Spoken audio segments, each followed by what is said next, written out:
Bienvenue à ces grands rendez-vous d'information sur votre chaîne. Ouvrons cette édition du journal par cette nouvelle.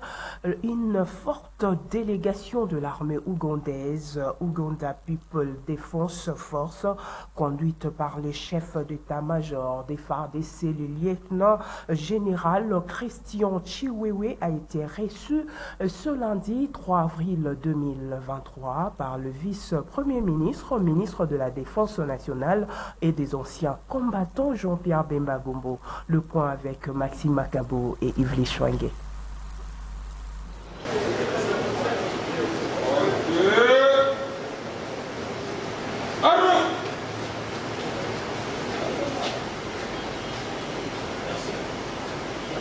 Les vice-premiers ministres, ministre de la Défense nationale et des anciens combattants, Jean-Pierre Bemba Gombo, a accordé dans son office ce lundi 3 avril 2022 une audience à une forte délégation de l'armée ougandaise, Uganda People Defense Force. La délégation était conduite par le lieutenant général Christian Chiwewe Songesha, chef d'état-major général des forces armées de la République démocratique du Congo. Le général Wilson Mbassou Mbadi, chef d'état-major des forces de défense de l'Ouganda, était accompagné de l'ambassadeur Kalisi Farid de l'Ouganda en RDC et de plusieurs autres officiers supérieurs de leur pays. Rien n'a filtré de ces entretiens. Rappelons que depuis le vendredi 31 mars, les forces de défense ougandaises UPDF de la force régionale de l'EAC sont entrées dans la cité de Bunagana. Ce déploiement de Uganda People Defense Force est intervenu un jour après la date butoir pour un retrait total de forces terroristes du M23, selon la feuille de route issue du sommet de chef d'État en mi-février à Addis Abeba. Et puis cette nouvelle, le 6 avril est désormais une journée chômée et payée en République démocratique du Congo. Elle est décrétée par le président de la République, Félix-Antoine Tshisekedi, journée du combat de Simon Kimbangu et de la conscience africaine.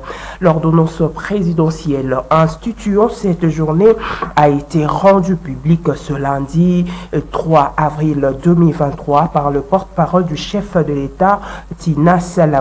Il s'agit là de la concrétisation du souhait du président Félix-Antoine Tshisekedi exprimé lors de son passage à l'église de Jésus-Christ sur terre par son envoyé spécial Papa Simon Kimbangu en avril 2021. Rappelons que Simon Kimbangu, né le 12 septembre 1887 à Kamba, actuel Congo central, est considéré par ses fidèles comme un envoyé des dieux au Congo. Il devient prédicateur dans les années 1920 et fonde en 1921 à Kamba un mouvement religieux qui donnera naissance au kimbanguisme. Arrêté et jugé, il meurt le 12 octobre 1951 à Elisabethville après une trentaine d'années de détention. Plus de 15 personnes noyées, 4 autres sauvées et une fille morte.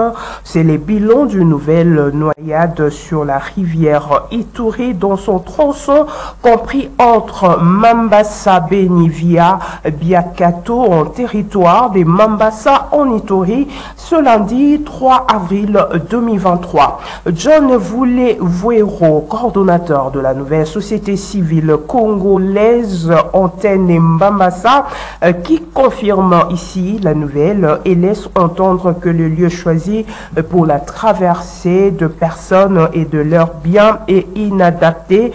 C'est ainsi qu'il demande aux autorités compétentes de suspendre celui qui serait à la base de ces incidents récurrents avant de plaider pour la construction de ponts. Joël Kamabou, notre correspondant sur place, nous en dit plus.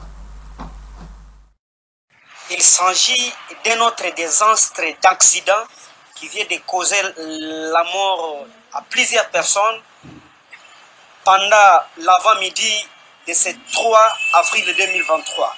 Et gloire à Dieu, 4 personnes parmi ceux qui étaient au bord d'une pirogue qui serait estimée à une dizaine ont été sauvés de vie. Sans être un expert, mais il est prévisible que le lieu qui a été choisi pour la navigation, donc opérer les traversées des personnes et leurs biens sur la rivière Ituri après, bien entendu, coupure du pont le mois dernier, est inadapté au sens que si rien n'est fait, il y aura toujours accidents sur les zones de la rivière Ituri. Sans nul doute, en y arrivant, on constate qu'aucune prudence n'est prise par les opérateurs qui font ou bien qui exercent les traversées des personnes et de leurs biens. C'est en ce sens que nous, nouvelle société civile congolaise, exigeons de manière la plus rapidement possible, donc urgente, la cessation des activités de traversée des personnes et de leurs biens sur la rivière Ituri. Et surtout, sur ce lieu, nous estimons être non adaptés à ces activités.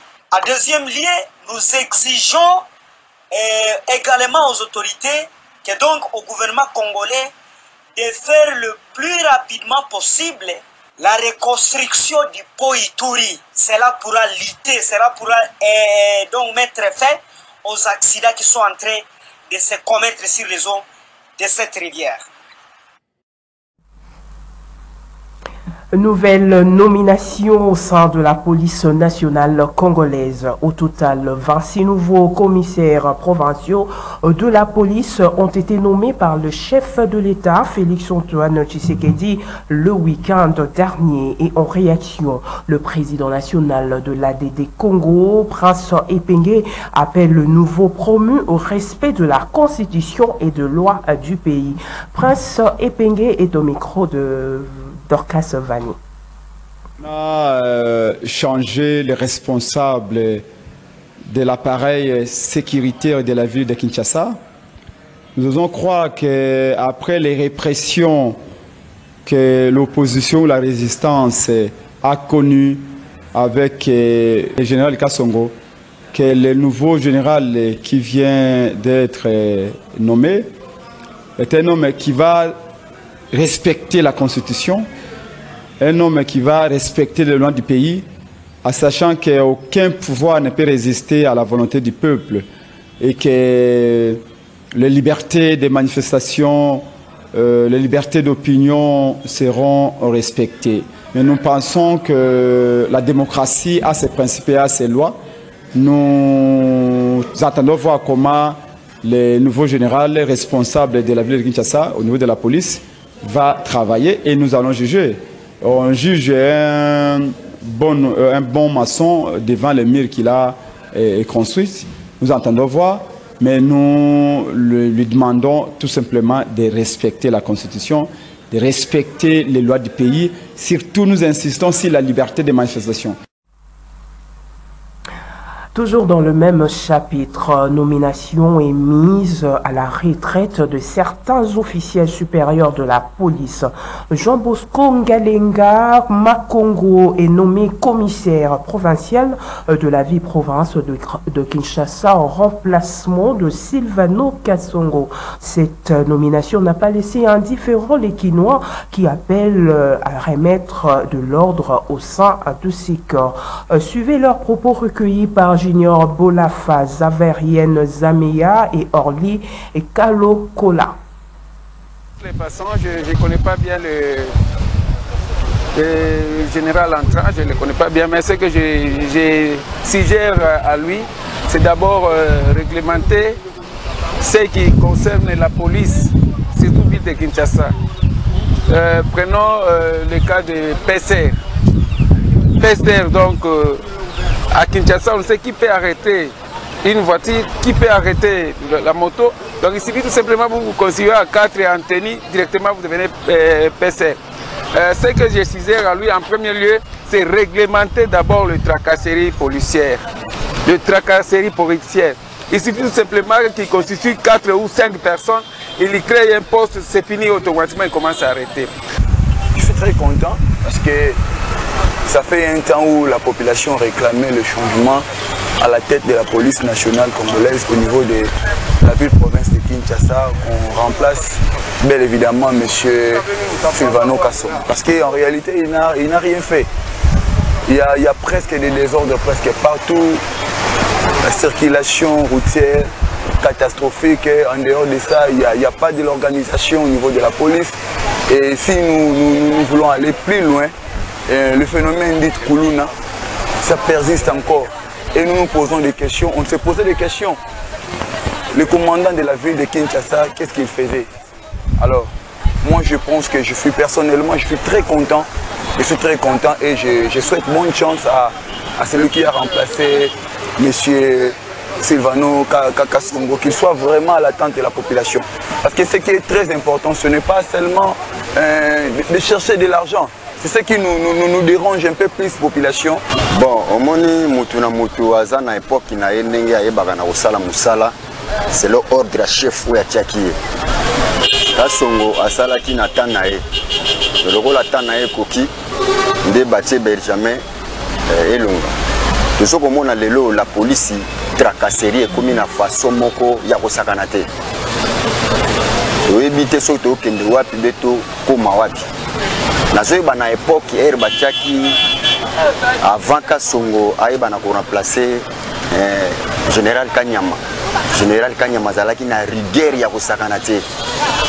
Et surtout vraiment makambo yetali ya kuluna na mboka na biso de silate. Pourquoi je silate? Parce que tozana ba autorité bazali ya minene. Alors kuluna isilaki na temps tozalaki ezalaki ya Général Kanyama. Le colabatier Général Benjamin total elaye topesa ye chance. Topesa ye chance mais a mécano ko salela biso rigueur ezalana no makasi na temps ndenge tozalaki na area Général Kanyama. Parce que Kasongo tasala. Parlons autre chose. À présent, le Conseil supérieur de l'audiovisuel et de la communication de la RDC CESAC exige des autorités françaises des sanctions sévères contre les agresseurs de son président en séjour à Paris. Réunis en urgence après avoir suivi sur les réseaux sociaux les images de l'attaque subie par Christian Bossembe, le bureau élargi du CESAC a condamné avec la dernière énergie cette agression barbare et ignoble. Suivez. À travers les réseaux sociaux, ce dimanche à 5h50, que le Conseil supérieur de l'audiovisuel et de la communication a suivi les images inadmissibles de l'agression de son président, M. Bossembe Lokando Christian, hier soir à Paris où il est en mission officielle. Réuni en urgence ce dimanche 2 avril 2023, le bureau élargi du CESAC condamne avec la dernière énergie cette agression barbare, ignoble et indescriptible organisée et exécutée par ceux qui se disent combattants ou bataillons Front Populaire, qui utilisent des méthodes de terroristes et qui, pour la plupart, vivent en situation irrégulière en France et dans d'autres pays de l'Europe occidentale. Le Conseil supérieur de l'audiovisuel et de la communication, qui a déjà porté plainte contre ces réseaux violents, demande aux autorités françaises d'assurer plus de protection aux hauts responsables de la République qui séjournent en mission officielle dans ces territoires hospitaliers, de rechercher activement, d'arrêter, de juger et de sanctionner sévèrement jusqu'au refoulement de ces professionnels du chaos qui ne sont pas à leur premier forfait. C'est au prix de la réparation holistique de l'opprobre subi que le CESAC évaluera la bonne foi des autorités françaises. Et puis clôture du mois de la femme au mouvement de libération du Congo, MLC Mohamba 2.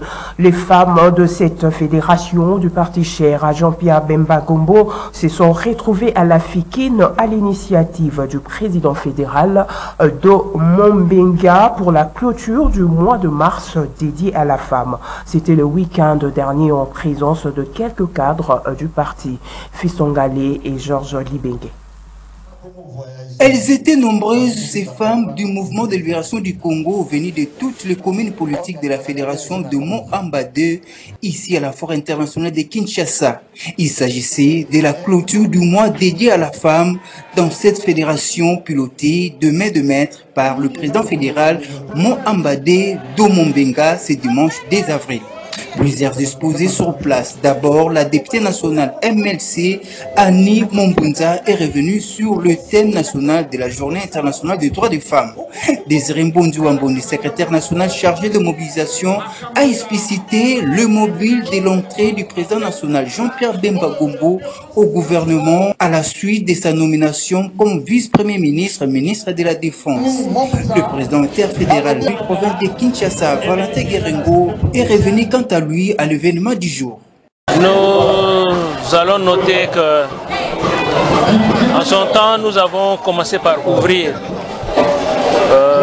le mois de la femme par le Conga 1 et par la suite nous sommes en train de clôturer progressivement. Aujourd'hui c'est le tour de Mohamba 2. Ce que nous notons, il y a un engouement, nous avons une mobilisation massive.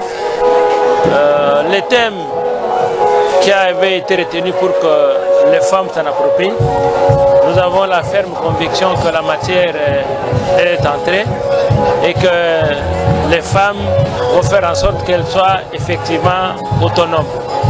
Dès lors que dans un foyer, la femme a la culture de l'autonomie et à côté de l'homme, c'est la société, c'est les couples, c'est le foyer qui évolue. Donc nous sommes fiers de nos femmes du MLC avec leur comportement et avec leur mobilisation. C'est dit que c'est nous qui avons donné l'information à la base pour dire que le président Bemba a l'amour de ce pays. Et avec l'amour de ce pays, lorsque un des territoires est affecté, il estime que c'est tout le Congo qui est affecté. Il s'est dit qu'il a la compétence aujourd'hui, c'est le seul qui a la compétence aujourd'hui, au rang de ministre, à exercer ses fonctions. C'est une abstention coupable si jamais il refusait de secourir son pays. Voilà pourquoi, mettant de côté toute considération, il veut aider son pays. Il veut que l'humiliation soit essuyée comme il a dit. Un petit pays comme le Rwanda ne peut pas marcher sur un grand pays qui est le Congo. Un sketch démontrant l'importance de l'autonomisation de la femme, mais aussi la distribution des pannes aux femmes présentes à cette rencontre a bouclé cette cérémonie. Poursuivons dans le même registre. Les femmes de Fonus, parti cher à Joseph Olengankoy, ont organisé le samedi 1er avril 2023 une journée de réflexion placée sous les thèmes l'inflation monétaire et ses conséquences. C'était une façon pour ces femmes de clôturer en beauté le mois de mars dédié aux droits de la femme. Le point avec Bob Zamba. C'est lui qui va nous parler de l'inflation monétaire.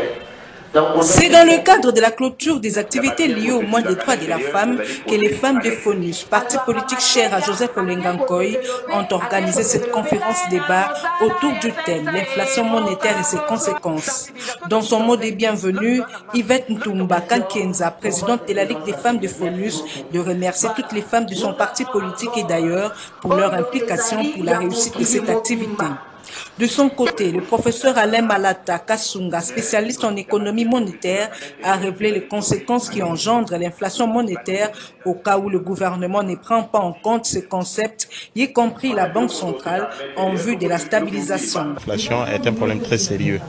Alors ce thème a été développé pour montrer d'abord les conséquences de l'inflation, aussi voir qu'est-ce que nous pouvons faire pour stabiliser durablement la valeur de notre monnaie. Et comme nous l'avons dit, aujourd'hui l'inflation en glissement annuel a atteint pratiquement 17%. Et par semaine, on voit l'inflation qui augmente à plus de 1%, ce qui n'est pas normal. Et alors que nous avons des institutions, nous avons également des mécanismes et des politiques qui sont établis pour que nous puissions maîtriser l'évolution des prix sur les marchés.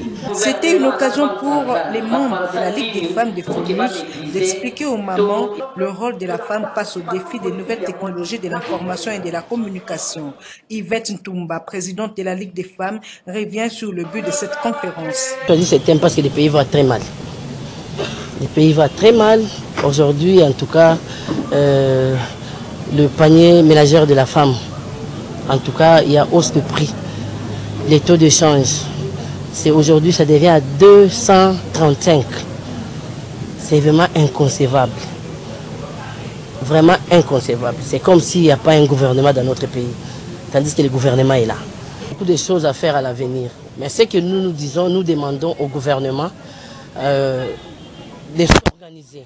Donc c'est un problème de gouvernement, c'est un problème des ministres de Finances, c'est un problème des ministres des Budgets et le problème de Madame la gouverneure de la Banque centrale qui s'organise. Parce que là, vraiment, c'est impossible. Il s'est de souligner que cette conférence a été organisée dans le but d'attirer l'attention des autorités politiques sur la problématique de l'inflation monétaire qui frappe de plein fouet l'économie de la RDC en vue de trouver une solution durable. Et puis sachez également les femmes de Canal Congo Télévision, CCTV et Radio Liberté Kinshasa ont clôturé le samedi 1er avril 2023 le mois de mars dédié aux droits de femmes à travers une conférence débat axée notamment sur le numérique et l'autonomisation de femmes. Et juste après, elles se sont retrouvées à la place 155 sur le rond-point Willery dans la commune de Kinshasa pour une réjouissance. Le point avec Nancy Ileka et Lola Kinyamba. Deux temps forts ont marqué la clôture du mois consacré aux droits de la femme à Canal Congo Télévision CCTV. Primo, ces femmes des différents services que compose cette entreprise audiovisuelle, à savoir le programme, la production, la technique et la rédaction, se sont retrouvées autour d'une même table à travers une conférence débat axée sur le numérique et l'autonomisation de la femme, animée par la rédactrice en chef Gisèle Etoko. C'était l'occasion pour ces professionnels des médias de faire une introspection du fonctionnement de chaque service. De ce fait, la rédactrice en chef, Gisèle Etoko, leur a exhorté à donner davantage le meilleur d'elle-même en vue d'augmenter davantage l'audimat de cette chaîne de télévision très suivie par le grand public. S'en est suivi un échange interactif entre les dames de CCTV. L'activité de ce jour, c'est dans le cadre du mois dédié aux droits de la femme. Nous avons organisé une série d'activités tout au long de ce mois. Nous avons débuté le 8, le jour même de la célébration de la Journée internationale des droits de la femme. Nous avons lancé nos journées de réflexion et aujourd'hui, c'est la clôture de nos activités. En fait, tout au long de ce mois de mars, nous sommes lancés dans la sensibilisation par rapport avec le thème retenu par rapport à la Journée internationale des droits de la femme. Nous sommes partis d'un constat, la femme est mise à l'écart par rapport à l'évolution du numérique. C'est plus la femme qui est attaquée en ligne. Il y a vraiment un écart entre l'homme et la femme par rapport à l'éducation numérique. Alors nous voulons, en tant que journalistes, en tant que professionnels de médias, faire la promotion de la femme. Faire la promotion de la femme par rapport à cette évolution numérique. Alors nous avons sensibilisé les dames de Canal Congo Télévision et Radio Liberté et Kinshasa, non seulement dans la promotion de la femme, mais aussi à une information de qualité. Pour lier l'utile à l'agréable, le partage des mets autour d'un verre a clôturé cette activité organisée par les dames de CCTV dans le cadre de la clôture du mois dédié aux droits de la femme. Tout est bien qui finit bien, c'était dans une ambiance de convivialité que cette activité s'est clôturée. Tout toujours dans le cadre de la clôture du mois de la femme, nous vous proposons le portrait de Pascaline Koudoura, présidente nationale du parti politique ADIC. Cette femme leader nous parle de ses ambitions politiques tout en retraçant son parcours. Suivez. Madame Pascaline Koudoura est une femme qui gère avec tact toutes ses dimensions, opérateur sociopolitique, femme ménagère, femme entrepreneur. Très tôt le matin, elle assure ses tâches de maman pour le bonheur de sa petite famille. Elle nettoie la vaisselle, elle s'emploie à la cuisine comme en témoignent ces images. Pour Madame Pascaline, le combat de la femme doit se poursuivre malgré les 30% des quotas nous réservés aux institutions grâce au chef de l'État Félix Antoine Tshisekedi Tshilombo et aux femmes de l'Est de la République démocratique du Congo. Madame Koudoura envoie un message de l'espoir. Nous sommes à l'année électorale. Je profite de l'occasion pour annoncer que à toutes les personnes, aux Congolais et Congolaises, surtout à ma base de la Lukunga, que je serai encore une fois candidate, leur candidate à Lukunga. Donc je vais me lancer, je vais me jeter à l'eau avec à la députation nationale et je soutiendrai, je suis de l'UDPS, madame, et nous avons comme candidat aux élections présidentielles son Excellence, Monsieur le Président, Félix Antoine Tshisekedi. En tant que maman congolaise, j'en souffre dans mon corps, dans ma chair, dans mon esprit. C'est-à-dire que je lance un appel, un mot de compassion à toutes les femmes de l'Est qui sont victimes de beaucoup d'atrocités.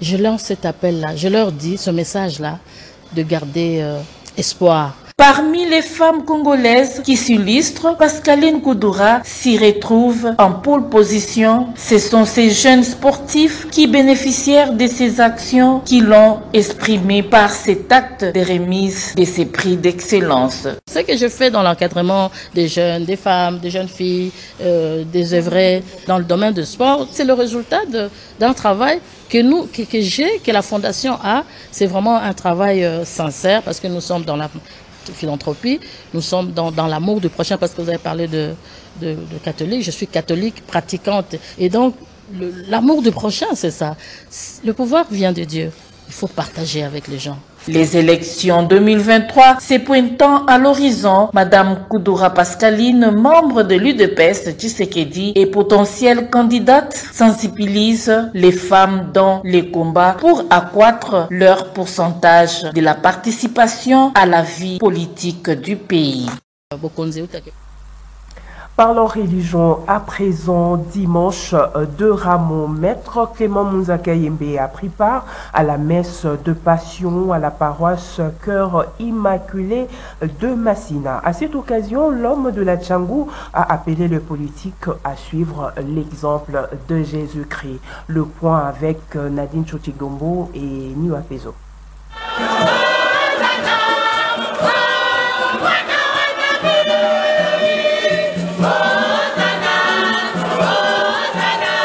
Comme tout chrétien catholique, Maître Mounzakayembe s'est levé de bonne heure le dimanche 2 avril pour prendre part à cette messe dite de la Passion. Ensemble avec ses frères et sœurs chrétiens, le secrétaire exécutif Essi de Tchangou a suivi religieusement l'homélie du curé de la paroisse Cœur Immaculé de Marie, Monsieur l'abbé François Mbela, sur l'entrée de Jésus-Christ à Jérusalem. Prenant la parole après la messe, le leader de la Tchangou, Maître Mounzakayembe, a appelé les politiques à suivre l'exemple de Jésus-Christ en travaillant pour sauver la République. En cette journée dominicale de Passion, je pense que le message qui a été donné à l'homélie du prêtre doit interpréter les Congolais et Congolaises et plus particulièrement les chrétiens du monde entier et de la République démocratique du Congo. Parce que Jésus qui a obéi à son Père et qui s'est humilié, acceptant même la mort la plus infâme pour sauver l'humanité, je pense que ça doit nous interpeller. Et si nous pouvons retenir deux messages, d'abord un sur le plan politique, nous voyons que le peuple est en train de souffrir terriblement et que la nation est en péril. Le pays est en train de sombrer, mais ceux qui ont la passerelle du pouvoir ont l'impression que les choses doivent être laissées comme telles. Mais nous disons ceci, Jésus a été acclamé. Les gens ont chanté pour lui, mais ce sont les mêmes personnes qui ont réclamé sa mort et qui l'ont crucifié. Et dans notre histoire politique, nous avons une illustration avec l'ancien président de la République. Tous ceux qui l'acclamaient, tous ceux qui ont chanté pour lui, aujourd'hui, beaucoup l'ont quitté. Donc, nous devons travailler pour la cause de la République. Et si le peuple est heureux, je pense que c'est la nation tout entière qui est heureuse et qu'en ce moment, on aura obéi à la parole de Dieu. Plus question de supputer sur l'aura et les succès de Maître Moussa dans la Tchangou. En tout cas, c'est dans la présence de l'Éternel qu'il puise sa force. Sachez également, le chrétien de la paroisse Saint-Jean-Baptiste de Bumbu ont célébré dimanche 2 avril 2023 la fête de Ramon. Cette fête qui marque l'entrée solennelle de Jésus-Christ à Jérusalem, accueilli comme un roi, Dorcas Vani et Bob Zamba.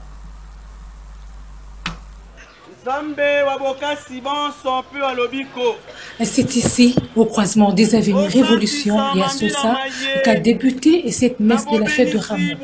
Les fidèles de Saint-Jean-Baptiste ont vu le rameau béni par le prêtre après avoir lu les récits évangéliques de l'entrée de Jésus à Jérusalem. Puis l'assemblée s'est mise en marche, en procession jusqu'à l'église pour la célébration de la messe.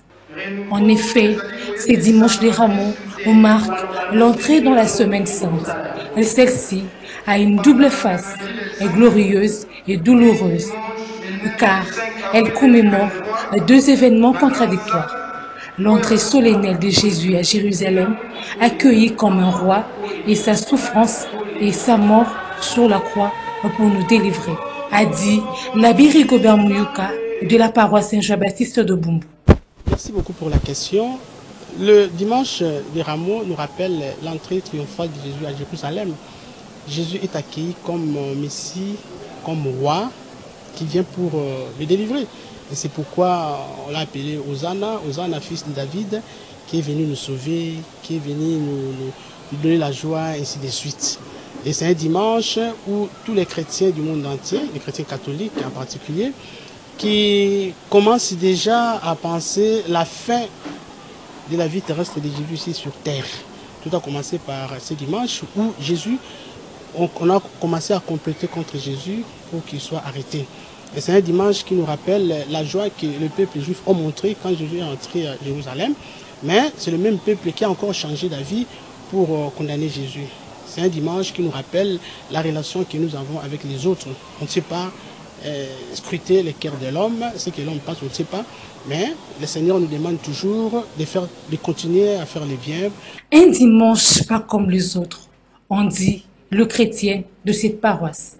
Comme ce que venait dire le curé, Jésus était menacé malgré avec les proches qui l'ont trahi, malgré tout ça, il a tout fait, il a fait ses biens.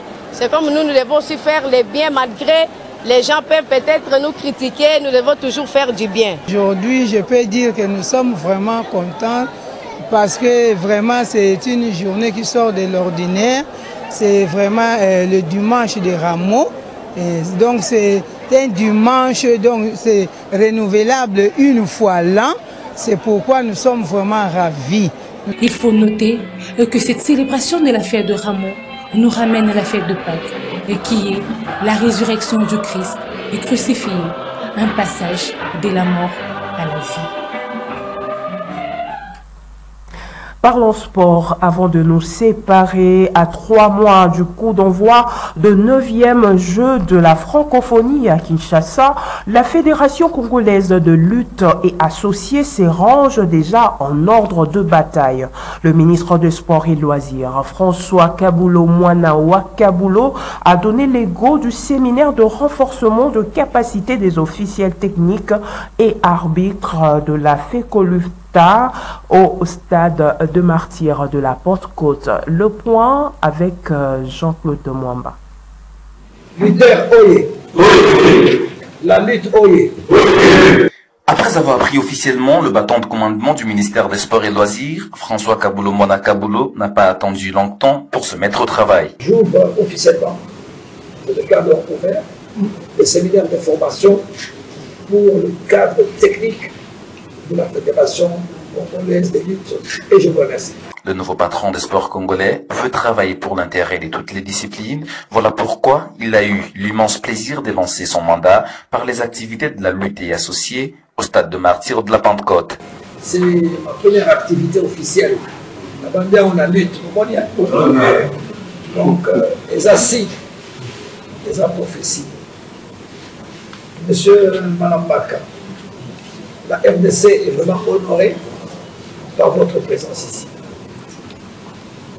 Très longtemps on a souffert, le président a rappelé, et c'est pour la première fois qu'on a un séminaire comme ça, de haut niveau, pour, n'est-ce pas, pour rehausser les niveaux de nos cadres techniques, et ça c'est important. Si vous n'avez pas de cadre technique, la discipline risque de disparaître. Donc au nom de la République, je vous exprime toute notre reconnaissance et je souhaite un futur séminaire tout au long de votre séjour à Kinshasa. Dans son allocution, François Kabulo a appelé les lutteurs à travailler à fond pour hisser haut le drapeau de la RDC lors du 9e jeu de la francophonie. La RDC n'a jamais gagné de médailles, vous le savez, olympiques. J'ai toujours dit la première médaille olympique de la RDC viendra de la lutte.